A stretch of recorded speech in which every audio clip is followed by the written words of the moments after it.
Well, welcome back to another edition of the Year in Review, New York edition.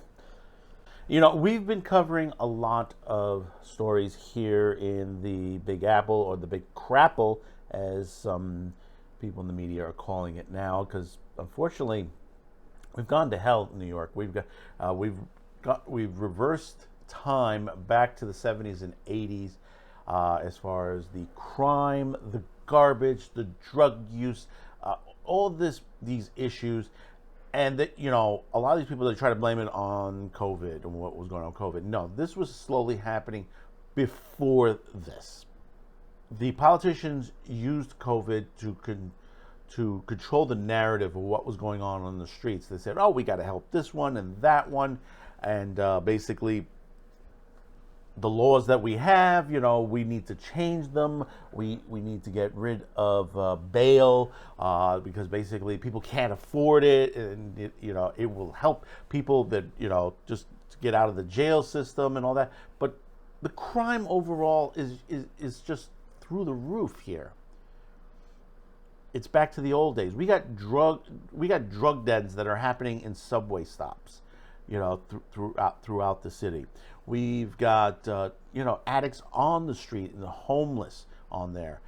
We have the illegal immigrants that are out there that shouldn't be here, that are overwhelming the city and overwhelming all of our services here. That everything from SNAP straight on to housing to to the crime itself, police department.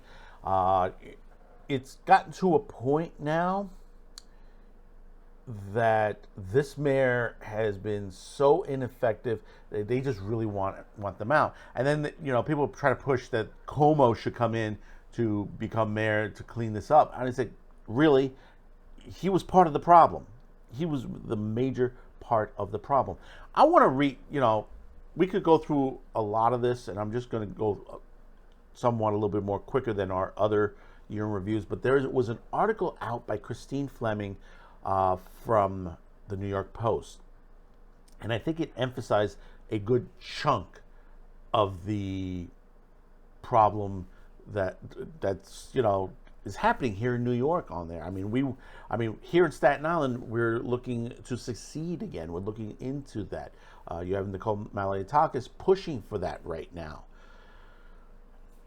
This opinion piece in the New York Post, it's street bazaars, rats, handcuffed cops. Our politicians are turning New York into the Big Crapple. Yesterday, I was chatting with two grammar school friends who lived on the Jersey Shore. One suggested that they come into the city to meet for holiday cocktails, but the other protested, you couldn't pay me enough to visit the rat-infested hellhole, he said. After more than 2 decades of living in New York City, I am used to some variant of sentiment, especially since the pandemic. Normally I laugh and move on. Sure, that is my rat-infested hellhole. But for once, however, I had to agree wholeheartedly.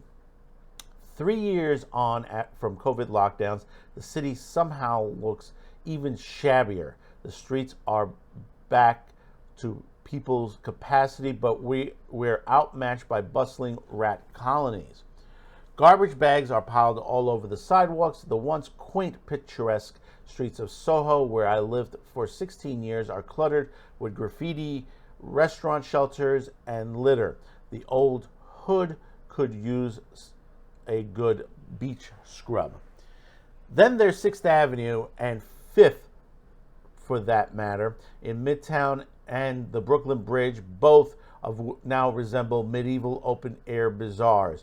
For the last month, I've had many out-of-town visitors, which meant venturing out to these spots regularly, and the degrading is striking as it's disheartening.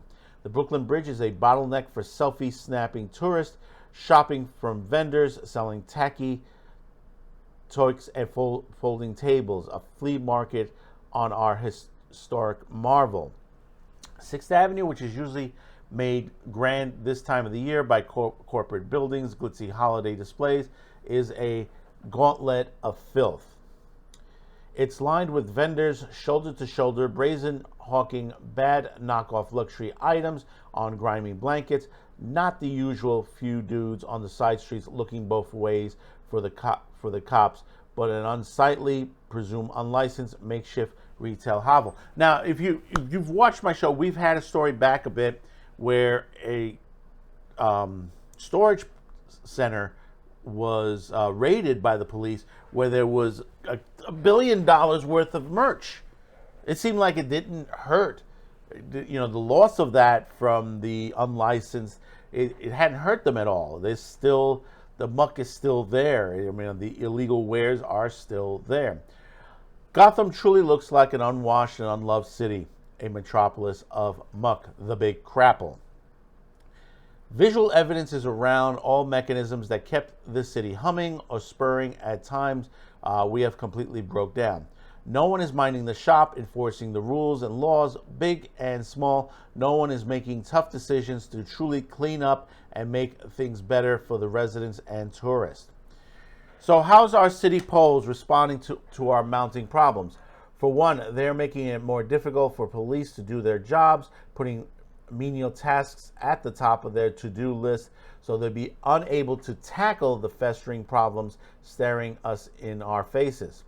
On Wednesday, the City Council passed a controversial legislation that will require police to record any and all encounters, regardless of how ordinary. Even Mary Jo Smith from Peoria, Illinois, is asking a beat cop for directions to FAO Schwarz, critics say.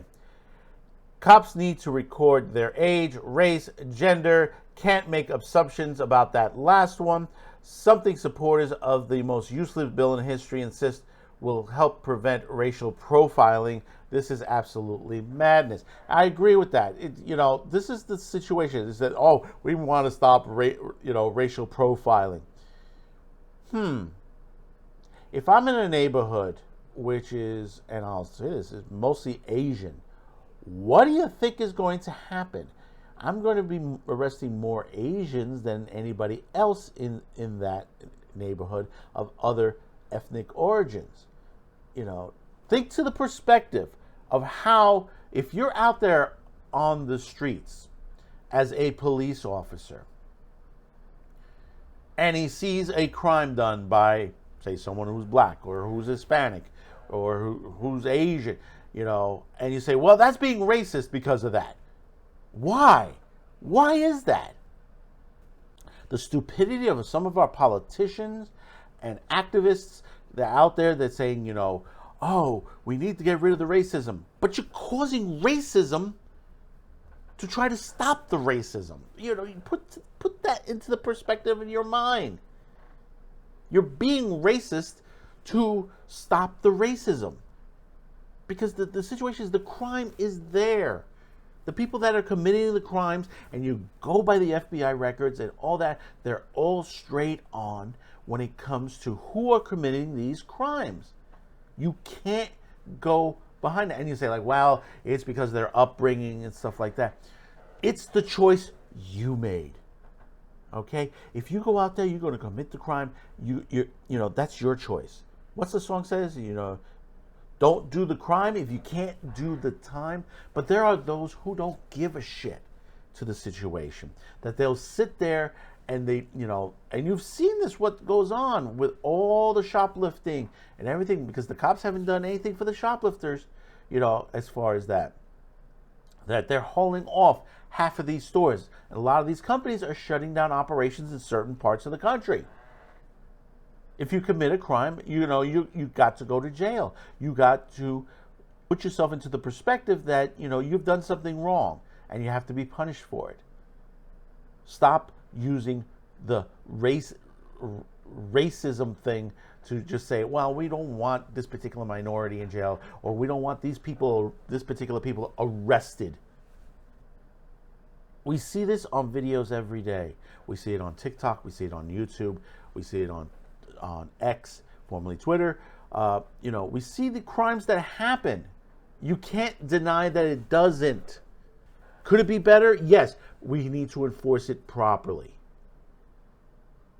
And the thing about it is, here in New York, we got district attorney that basically funded by Soros that is just putting the crime back on the streets again, constantly. Some of the crimes, some of the murders could have been avoided if people had bail or the courts held them without bail, in the jail cells on there. We wouldn't have certain things happen. And you can look this up by every story, every crime story that has come out this year. I don't need to go through them. Take a look for yourself. Because basically most people say, well, you're just being, political, you're on the left, you're on the right. No, go for yourself. Go yourself. Go check it out. I do encourage you. Educate yourself. And this is the one thing about stuff. Educate yourself on the truth. The mainstream media will tell you differently. Let's read on a little bit more on this article. When will the police already complete, stretched, and demoralized have the time to actually enforce the law if they're forced to be glorified secretaries? Under this bill, police officers will spend less time keeping New Yorkers safe and more time filling out paperwork, slowing response times, and diverting officers from engaging with the public, an NYPD spokesman said. It's like buying a once beautiful estate with a crumbling foundation and starting to restore by requesting the contractor itemize their nuts and bolts and shine and buff their heavy machinery and then fix up the back garden. The city is plagued by multiple festering problems, including a migrant crisis, the rising cost of living, failing transit revenues, crime, homeless, and of course the inability to enforce quality of life issues. Complaints about unsafe or slipping standards, mainly on social media, are usually met with protestation from half-wits. Move to the suburbs. It was worse in the 1980s. No, it's worse now. I lived through the 1980s. I lived through the 1970s. And I'll tell you this. What is going now is multiplied 5 to 10 times more than we had in the 70s and 80s combined. Put that into perspective. Maybe in the 80s you dealt with the myriad of urban blight, but you didn't pay a premium for it. I spent much of my childhood here, and I love a bit of it, of grime and character. I myself spent 10 years out of the city, and I missed it. I lived in Florida for a while, which was nice, but I had to come back home. This isn't grime. It's like they're building a new Fresh Kills dump on some of our most iconic stretches. New York City is my home, but it feels more and more like our politicians are only interested in making it inhospitable for rational tax-paying people. How about the next election cycle we start the cleanup by tossing them in the trash? And that goes all the way up to Albany as well. I mean, we have a governor now that's looking to do reparations for slavery. Are you fucking kidding me? Are you crazy? This is just as crazy as the one in California. Do you not know your history? I mean, this is ridiculous. Meanwhile, she's signing all these laws, on top of the marijuana situations that we have here, that, we have the, legal recreational marijuana, which the law has failed. It's failed to people. We're just now getting back after a lawsuit by people that veterans, firefighters, women that have sued the state because basically they were being not picked for the licensing, whereas people who were former criminals were getting chosen more and more often.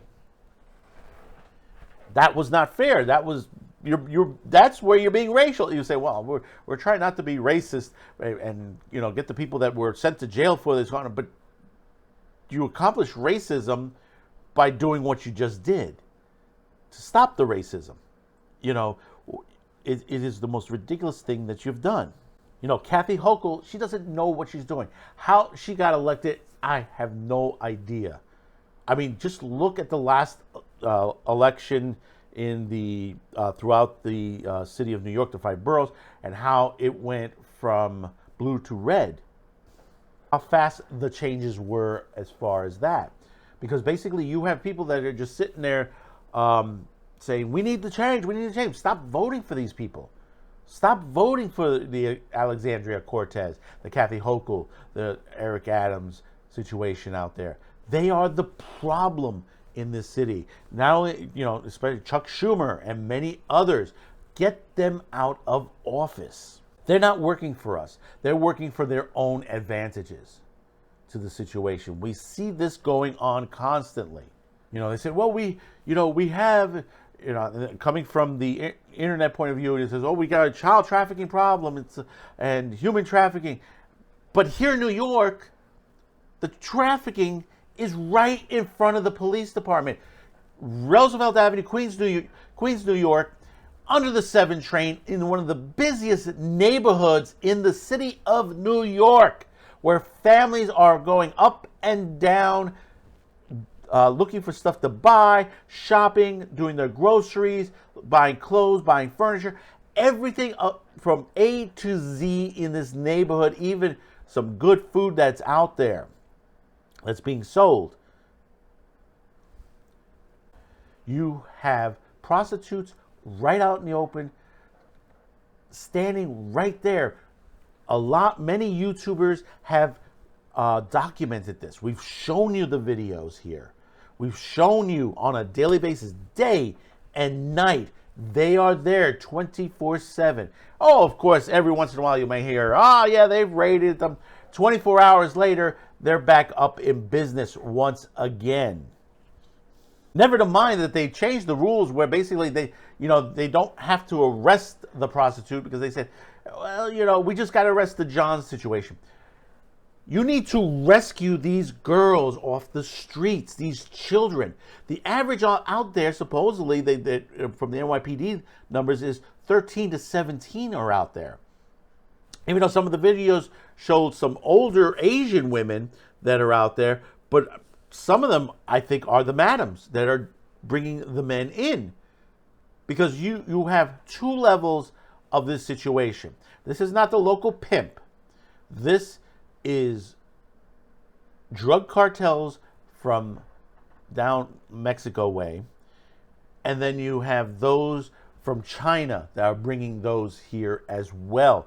We're already seeing that at the border there has been an increase of Chinese nationals coming into the U.S. Patrol has been dealing with this. They're dealing with the uptick in Chinese nationals, especially in the Rio Grande Valley sector, which it's unusual. Before, we would never see this many Chinese nationals coming across this area here. But of course, it's a very lucrative business for the smuggling organizations, especially dealing with Chinese nationals, where they're having to pay anywhere from $35,000 and up just to cross into the U.S. through the Mexico border. And this is just recently, it has been increasing.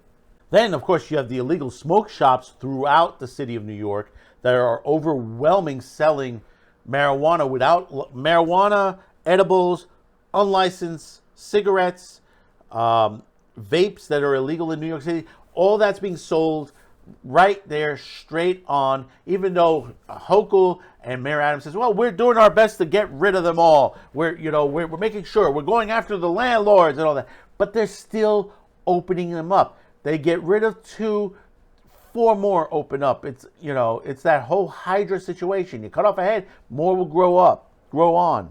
Then there's the insanity of them trying to change the wages, where basically they say, well, delivery people need more more money to the situation, so we need to raise the minimum wage for them. I understand they're doing a lot of great work on there.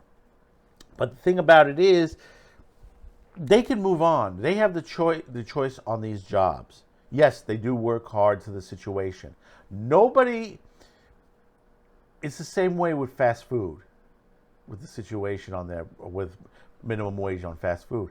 Nobody's forcing you on some of these. Some of these jobs are starter jobs for some people, for the youths. They say, well, they need to be making more than that because they need a place to live. These are youths just starting out, just about getting out of high school, going into college. They're not at that level yet. It might be their first job. My first job was working in a hardware store, a small chain here in New York City. And I'll tell you this, I worked for them for a couple of years. In my youth, they liked my work. They got to the work that they basically promoted me. They gave me keys to the store where I was able to open the store myself before management. At least I have the store ready for when everyone arrived. That was the responsibility I was given, both me and my brother, because we both worked for the same company.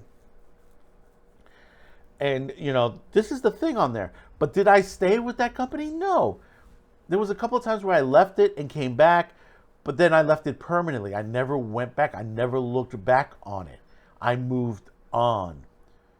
Because once I got out of high school and I went to trade school to learn more editing and production and all that, I was looking for better jobs.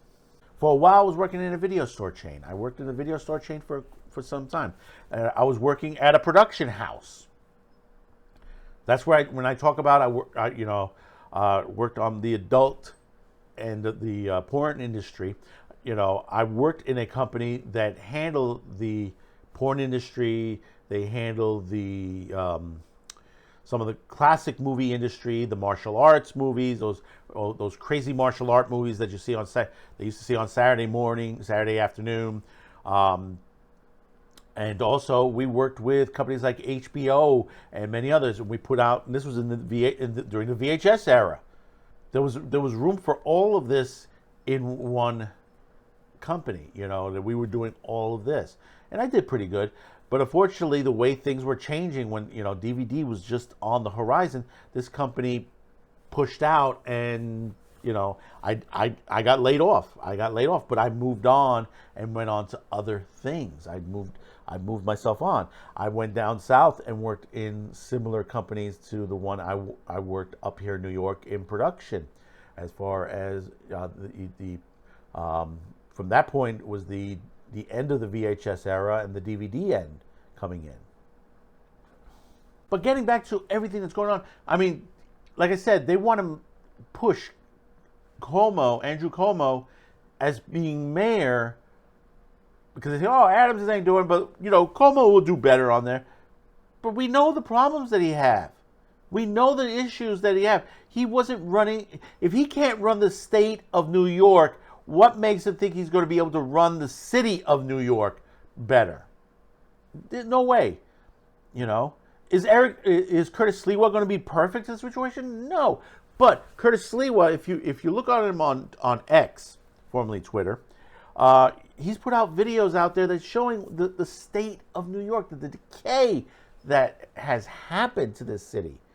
He was the one who brought out that video of the pregnant 9 months. I mean, we haven't even heard what has happened yet, but they've been trying to help her. A pregnant woman at 9 months who got kicked out of a shelter to make room for illegal migrants. And this has been happening all over New York City. The mainstream media is not telling you this. We're finding this out from the homeless population out there. This is what's happening.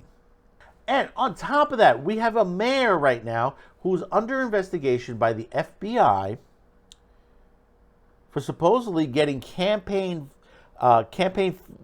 finance violations, as some of his people have already been investigated, arrested, and those who were somewhat involved are already going to be seeing jail time.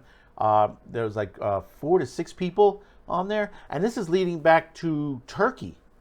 CBS News has learned the seizure of Mayor Eric Adams' phone and other electronic devices happened on Monday and comes days after FBI agents raided the home of Adams' chief fundraiser, Brianna Suggs, a 25-year-old former intern, for alleged campaign finance violations.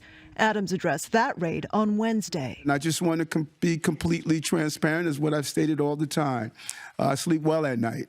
I am clear that we follow the rules. I will support the It's a dramatic escalation of a federal corruption investigation into whether Adams' 2021 campaign conspired with the Turkish government and others to receive illegal foreign donations, according to the New York Times. Eric Adams' attorney telling CBS News Tonight it was discovered that an individual had recently acted improperly. The mayor has not been accused of any wrongdoing and continues to cooperate with the investigation. According to Suggs' LinkedIn profile, she claims to have helped raise more than $18 million for the 2021 Adams campaign. And to many others.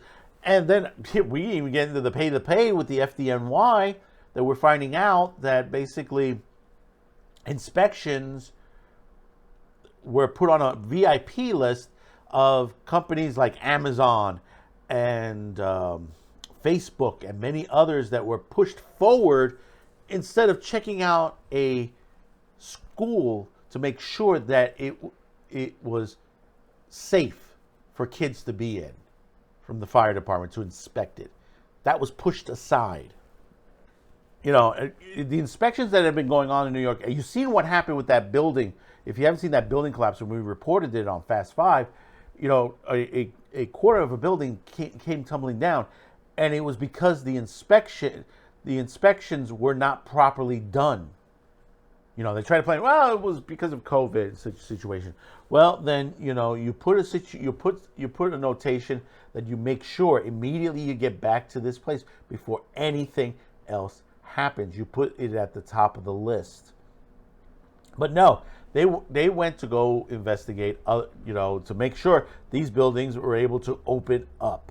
Yes, we need businesses to open up. We need buildings to be occupied by, you know, by companies and stuff like that. But I could tell you this, there are things in our city that are crumbling and need to be checked. And if it's not, you know, ticketed, or make sure that the landlord or owners are told, you need to get this fixed immediately before something happens, you know, it's going to be an issue. You're going to have more and more issues of buildings collapsers, fires that basically will rage through there, killing people. They're going to kill people. Think about it.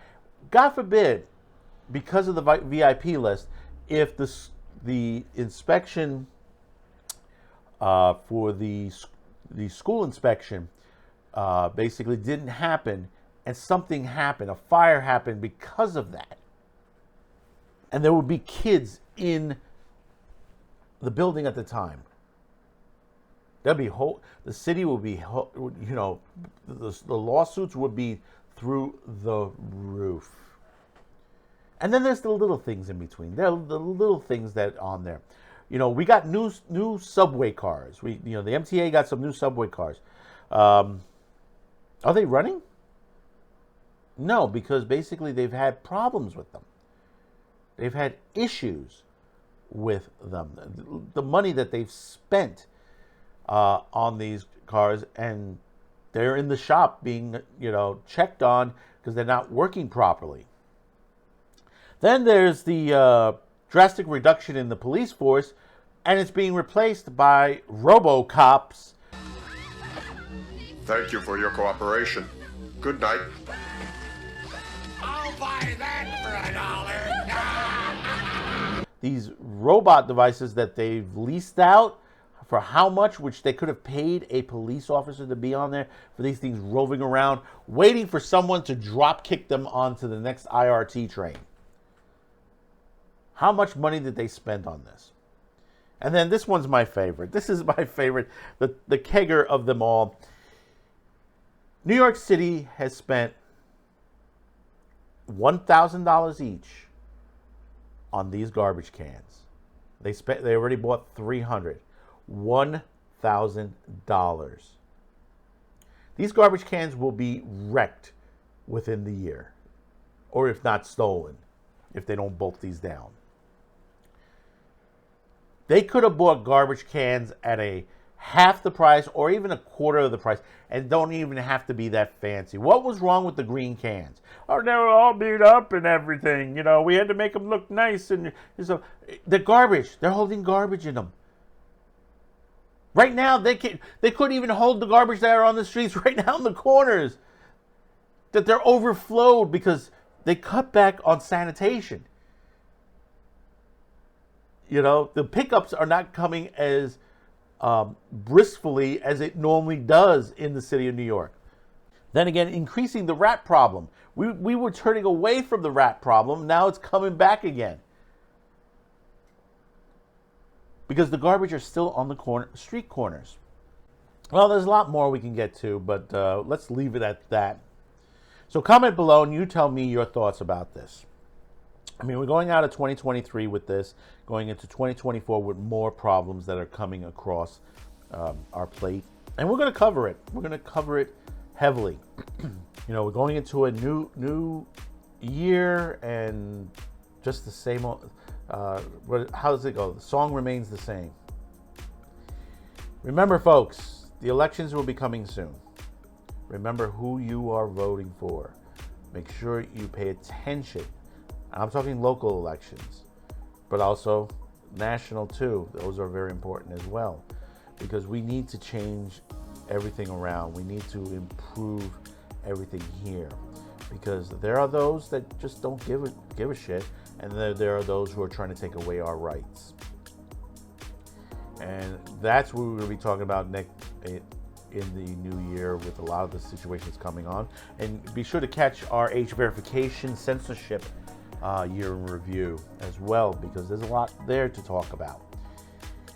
So remember, comment, subscribe, like, share. Have yourself a happy holiday, Merry Christmas, Happy Hanukkah, depending on when you watch this, Happy New Year, depending on when this video airs. We'll see you back on January 8th. After January 8th, we'll be back once again with new episodes of Man with the Show and Fast 5. So until then, thank you for tuning in, and bye-bye now. Thanks for watching, commenting, and sharing this video. And if you haven't yet, please subscribe, as this helps the reach of this channel.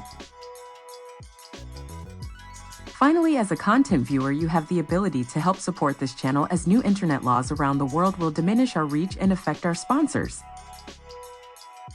If you choose to help, there are two ways listed in the description below. The first link will lead you to a pay site where you can make a monetary donation. The second will lead you to our gear shop where you can buy shirts, mugs, and other gear. Discounts will be listed on the site. Once again, thank you for watching and your support.